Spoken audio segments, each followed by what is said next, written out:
Françaises, Français, mes chers compatriotes, nous sommes en train de vivre des jours difficiles. Nous ressentons tous en ce moment la peur, l'angoisse pour nos parents, pour nous-mêmes, face à ce virus redoutable, invisible, imprévisible. La fatigue et la lassitude pour certains, le deuil et le chagrin pour d'autres. Cette période est encore plus difficile à vivre lorsqu'on habite à plusieurs dans un appartement exigu, lorsqu'on ne dispose pas chez soi des moyens de communication nécessaires pour apprendre, se distraire, échanger. Encore plus difficile à vivre lorsque les tensions sont là, que les risques de violence dans la famille scandent le quotidien. Et nous mesurons tous, dans cette période, la solitude et la tristesse de nos aînés. Et pourtant, grâce à nos efforts, chaque jour nous avons progressé. Nos fonctionnaires et personnels de santé, médecins, infirmiers, aides-soignants, ambulanciers, secouristes, nos militaires, nos pompiers, nos pharmaciens ont donné dans cette première ligne toute leur énergie pour sauver des vies et soigner. Ils ont tenu.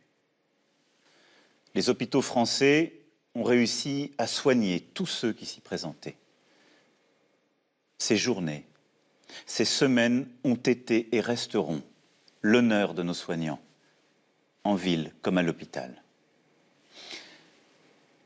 Dans la deuxième ligne, nos agriculteurs, nos enseignants, nos chauffeurs routiers, livreurs, électriciens, manutentionnaires, caissiers et caissières, nos éboueurs, personnels de sécurité et de nettoyage, nos fonctionnaires, nos journalistes, nos travailleurs sociaux, nos maires et nos élus locaux, et j'en oublie tellement, aidés par tant de Français qui se sont engagés, tous ont permis à la vie de continuer, au fond.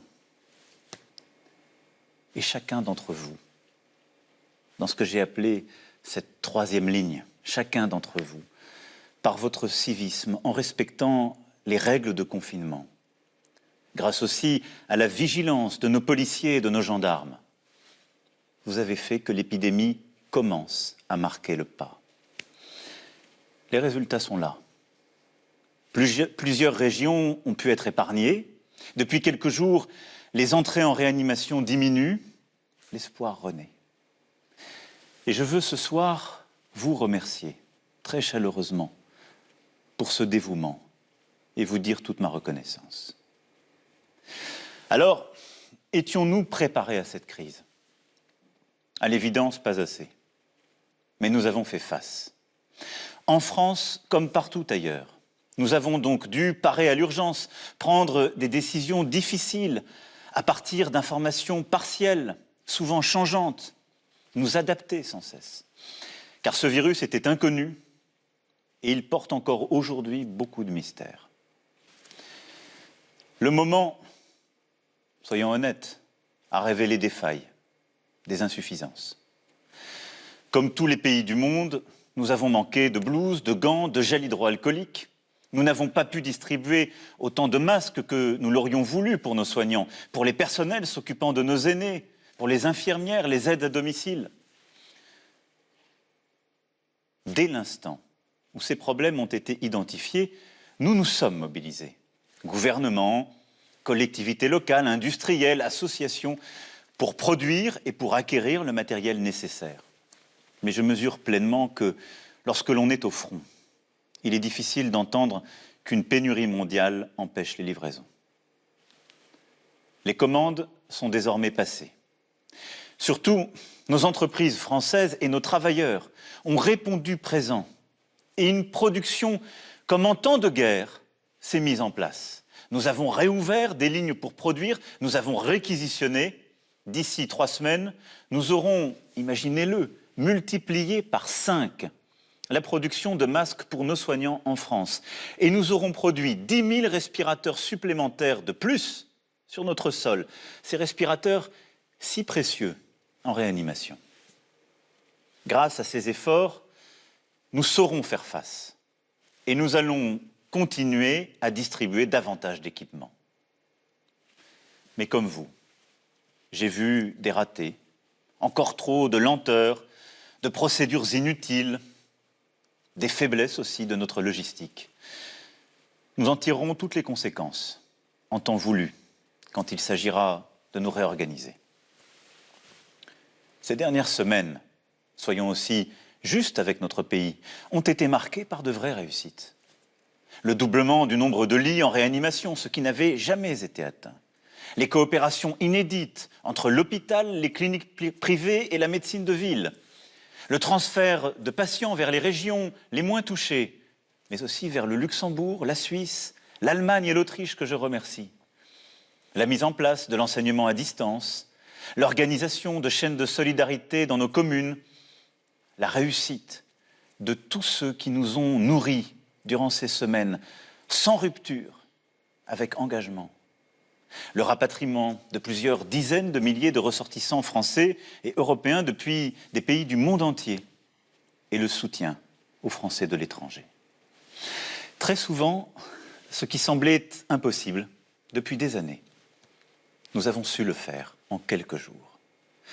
Nous avons innové, osé, agi. Au plus près du terrain, beaucoup de solutions ont été trouvées.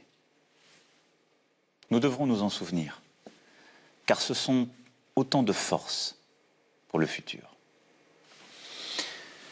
Mes chers compatriotes, si je tenais à m'adresser à vous ce soir, après avoir largement consulté ces derniers jours, c'est pour vous dire en toute transparence ce qui nous attend pour les prochaines semaines et les prochains mois. L'espoir renaît, je vous le disais, oui, mais rien n'est acquis. Dans le Grand Est, comme en Île-de-France, les services hospitaliers sont saturés. Partout, en Hexagone comme dans les Outre-mer, le système est sous tension et l'épidémie n'est pas encore maîtrisée. Nous devons donc poursuivre nos efforts et continuer d'appliquer les règles. Plus elles seront respectées, plus nous sauverons de vies. C'est pour cela que le confinement le plus strict doit encore se poursuivre jusqu'au lundi 11 mai. C'est durant cette période le seul moyen d'agir efficacement. C'est la condition pour ralentir encore davantage la propagation du virus, réussir à retrouver des places disponibles en réanimation et permettre à nos soignants de reconstituer leurs forces. Le lundi 11 mai ne sera possible que si nous continuons d'être civiques, responsables, de respecter les règles et que si la propagation du virus a effectivement continué à ralentir. Je mesure pleinement, en vous le disant, l'effort que je vous demande. Durant les 4 semaines à venir, les règles prévues par le gouvernement devront continuer d'être respectées. Elles sont en train de montrer leur efficacité et ne doivent être ni renforcées ni allégées, mais pleinement appliquées. Je demande à tous nos élus, dont je sais l'importance dans cette période, je demande à tous nos élus, comme la République le prévoit en cette matière, d'aider à ce que ces règles soient les mêmes partout sur notre sol.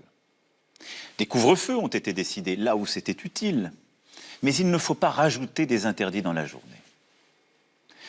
Pour notre vie quotidienne, il faut continuer, lorsque nous sortons, à appliquer les gestes barrières, nous tenir à distance et nous laver les mains. Je veux aussi vous rappeler que tous ceux qui ont une maladie chronique ou souffrent d'autres maladies doivent pouvoir continuer à consulter leur médecin. Car il n'y a pas que le virus qui tue. L'extrême solitude, le renoncement à d'autres soins peuvent être aussi dangereux. Je souhaite aussi que les hôpitaux et les maisons de retraite puissent permettre d'organiser pour les plus proches, avec les bonnes protections, la visite aux malades en fin de vie, afin de pouvoir leur dire adieu. Durant cette phase de confinement, le pays continue à vivre, et heureusement. Certaines activités sont interdites car incompatibles avec les règles sanitaires. Pour tous les autres secteurs économiques, quand la sécurité des travailleurs et des entrepreneurs est bien garantie, ils doivent pouvoir produire, et ils l'ont largement fait depuis maintenant un mois. Pour tous ceux qui doivent être aidés durant cette période, Les mesures de chômage partiel pour les salariés et de financement pour les entreprises seront prolongées et renforcées. Elles sont inédites et protègent d'ores et déjà plus de 8 millions de nos salariés et nombre de nos entreprises. Pour les artisans, les commerçants, les professions libérales et les entrepreneurs, le Fonds de solidarité apporte une première réponse. Mais je sais votre angoisse. Je l'ai entendu, je l'ai lu.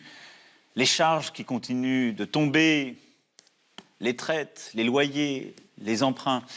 C'est pourquoi j'ai demandé au gouvernement d'accroître fortement les aides, de les simplifier pour vous permettre de surmonter cette période.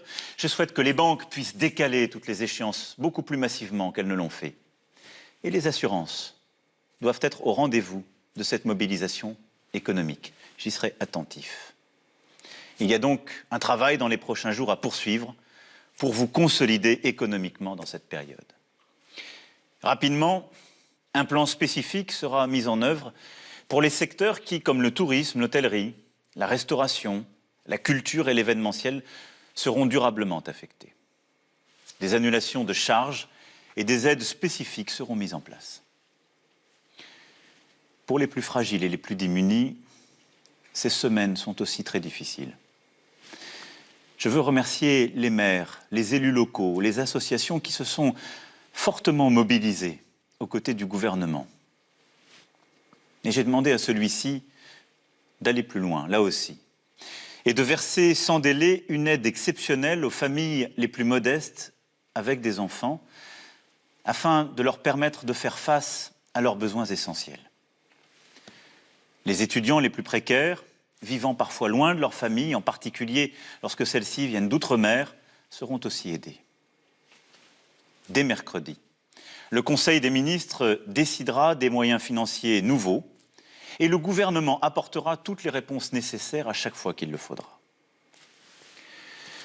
Le 11 mai prochain, mes chers compatriotes, sera donc le début d'une nouvelle étape. Elle sera progressive. Les règles pourront être adaptées en fonction de nos résultats, car l'objectif premier demeure la santé de tous les Français. À partir du 11 mai, nous rouvrirons progressivement les crèches, les écoles, les collèges et les lycées. C'est pour moi une priorité, car la situation actuelle creuse des inégalités. Trop d'enfants, notamment dans les quartiers populaires, dans nos campagnes, sont privés d'école, sans avoir accès au numérique, et ne peuvent être aidés de la même manière par les parents. Dans cette période, les inégalités de logement, les inégalités entre familles sont encore plus marquées. C'est pourquoi nos enfants doivent pouvoir retrouver le chemin des classes. Le gouvernement, dans la concertation, aura à aménager des règles particulières, organiser différemment le temps et l'espace, bien protéger nos enseignants et nos enfants avec le matériel nécessaire. Pour les étudiants de l'enseignement supérieur, les cours ne reprendront pas physiquement jusqu'à l'été. Le gouvernement précisera, pour chacun, la bonne organisation qui sera nécessaire, en particulier pour les examens et les concours. Le 11 mai, il s'agira aussi de permettre au plus grand nombre de retourner travailler, redémarrer notre industrie, nos commerces et nos services. Le gouvernement préparera sans délai ces réouvertures avec les partenaires sociaux pour que des règles soient établies afin de protéger les salariés au travail. C'est la priorité. Les lieux rassemblant du public, restaurants, cafés et hôtels, cinémas, théâtres, salles de spectacle et musées resteront en revanche fermés à ce stade. Les grands festivals et événements avec un public nombreux ne pourront se tenir au moins jusqu'à mi-juillet prochain. La situation sera collectivement évaluée à partir de mi-mai, chaque semaine, pour adapter les choses et vous donner de la visibilité. Pour leur protection, nous demanderons aux personnes les plus vulnérables, aux personnes âgées, en situation de handicap sévère, aux personnes atteintes de maladies chroniques, de rester, même après le 11 mai, confinées, tout au moins dans un premier temps. Je sais que c'est une contrainte forte. Je mesure ce que je vous demande. Et nous allons, d'ici le 11 mai, travailler à rendre ce temps plus supportable pour vous. Mais il faudra essayer de s'y tenir pour vous protéger, pour votre intérêt. Nous aurons, à partir du 11 mai, une organisation nouvelle pour réussir cette étape. L'utilisation la plus large possible des tests et la détection est une arme privilégiée pour sortir au bon moment du confinement. D'ici là, et dans les prochaines semaines, nous allons continuer d'augmenter le nombre de tests faits chaque jour. C'est ce qui, depuis 15 jours, est fait. Durant les semaines à venir, j'ai demandé que ces tests soient d'abord pratiqués sur nos aînés, nos soignants et les plus fragiles. Et que nous puissions continuer de mobiliser partout tous les moyens de faire des tests, c'est-à-dire tous les laboratoires publics et tous les laboratoires privés. Le 11 mai, nous serons en capacité de tester toute personne présentant des symptômes.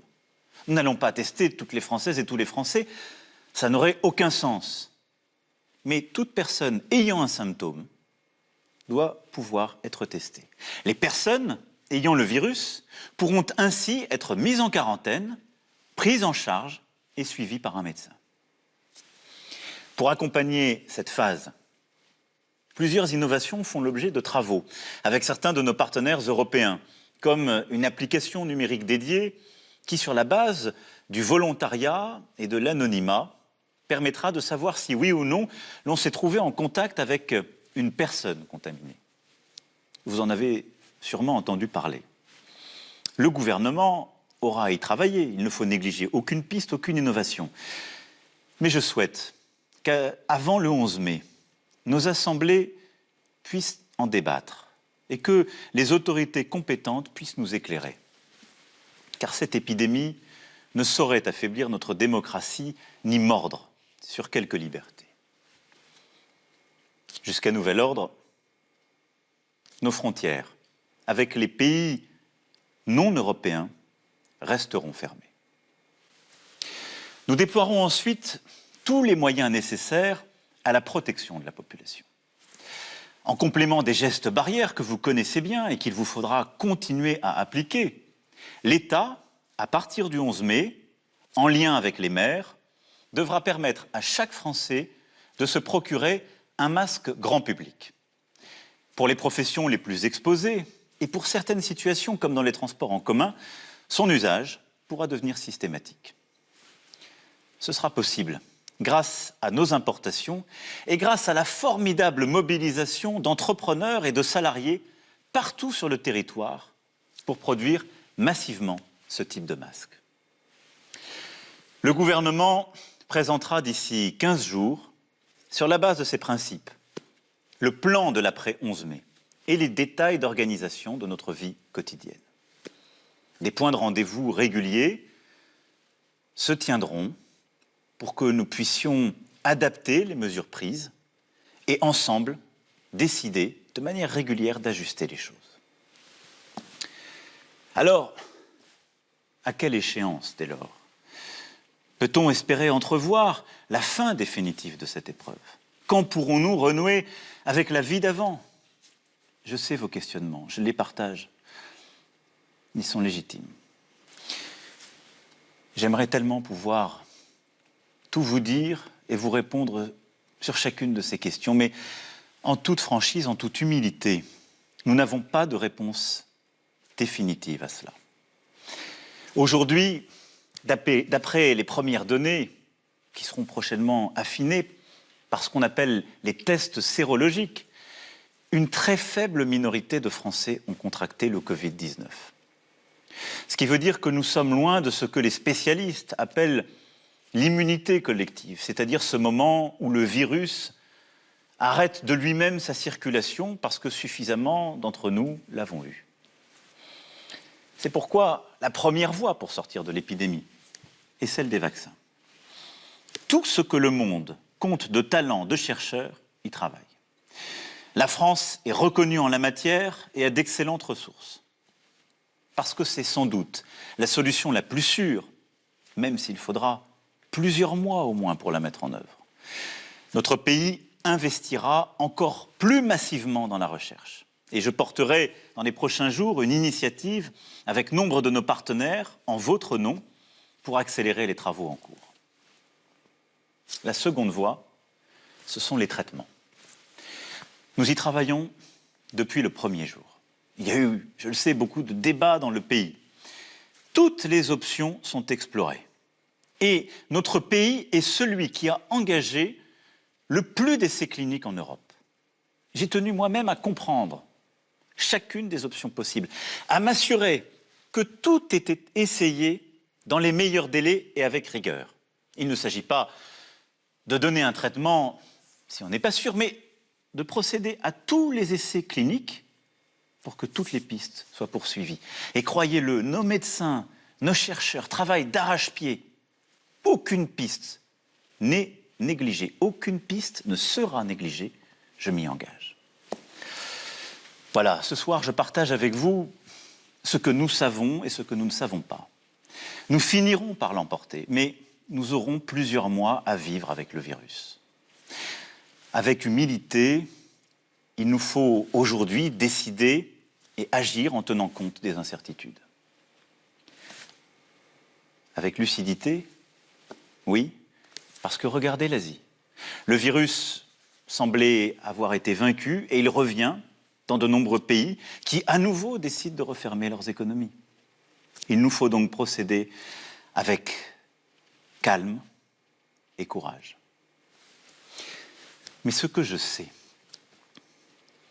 à ce moment, mes chers compatriotes, c'est que notre nation se tient debout, solidaire, dans un but commun.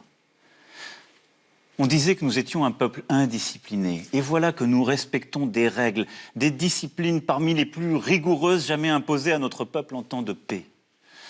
On disait que nous étions un peuple épuisé, routinier, bien loin de l'élan des fondations. Et voilà que tant d'entre vous rivalisent de dévouement, d'engagement face à l'inattendu de cette menace. Nous voilà tous solidaires, fraternels, unis. Concitoyens d'un pays qui fait face, concitoyens d'un pays qui débat, qui discute, qui continue de vivre sa vie démocratique, mais qui reste unis. Et je veux ce soir partager avec vous, au cœur de l'épreuve, cette fierté. Cette certaine idée qui a fait la France est bien là, vivante et créatrice. Et cela doit nous remplir d'espoir. C'est nous.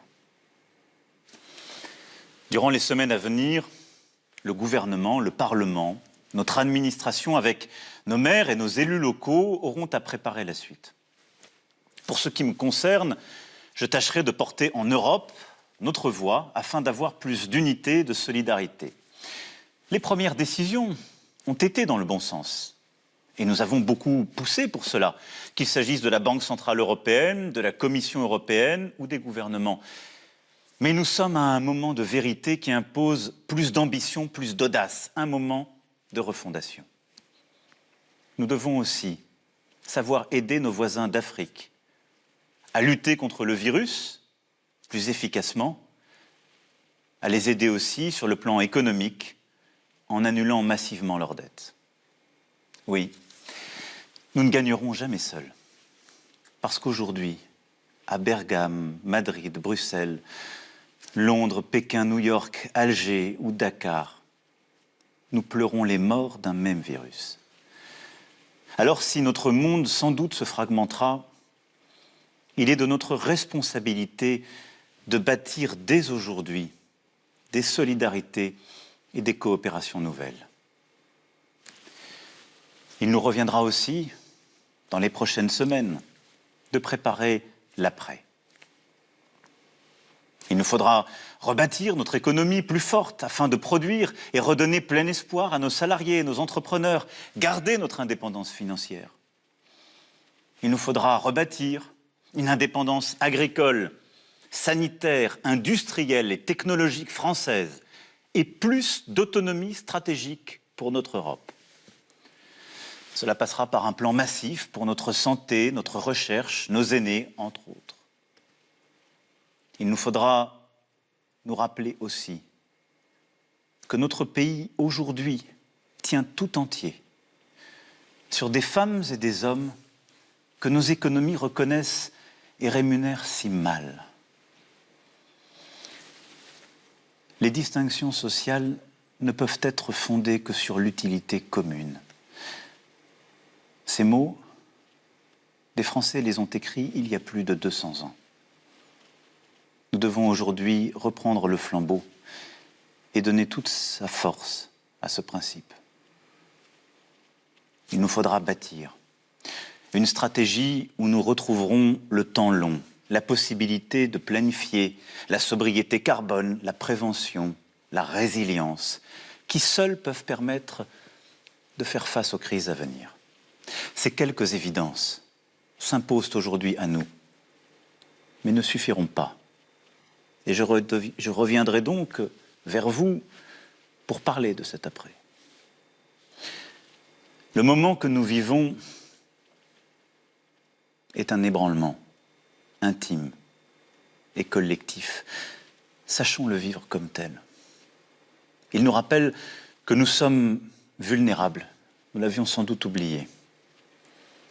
Et ne cherchons pas tout de suite à y trouver la confirmation de ce en quoi nous avions toujours cru. Non. Sachons dans ce moment sortir des sentiers battus, des idéologies, et nous réinventer. Moi le premier. Il y a dans cette crise une chance. Nous ressouder, éprouver notre humanité, bâtir un autre projet dans la concorde. Un projet français, une raison de vivre ensemble, profonde. Dans les prochaines semaines, avec toutes les composantes de notre nation, je tâcherai de dessiner ce chemin qui rend cela possible. Mes chers compatriotes, nous aurons des jours meilleurs et nous retrouverons les jours heureux, j'en ai la conviction. Et les vertus qui aujourd'hui nous permettent de tenir seront celles qui nous aideront à bâtir l'avenir. Notre solidarité, notre confiance, notre volonté. Alors prenez soin de vous, prenons soin les uns des autres et nous tiendrons. Vive la République, vive la France.